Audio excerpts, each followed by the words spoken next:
Hello po guys, ito po yung aktual na paglalakad ng Panginoong Hesus sa gitna ng malalim na karagatan. No?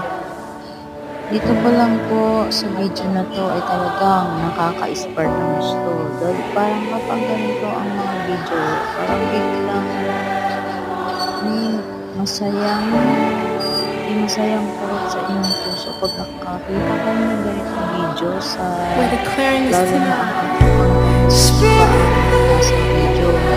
Talagang maraming nagla-like sa mga videos ko pag ganito ang ina-upload ko. At talaga papuri at pasasalamat ang binibigay ko sa ating Panginoong Hesus sa lahat ng blessings na dumarating sa buhay ko, my God. Po, sa kanta pa lang yan lang, parang nakaani, gagaan ng kalooban ng makakarinig. Papuri at pasasalamat sa ating Panginoong Hesus. Hallelujah.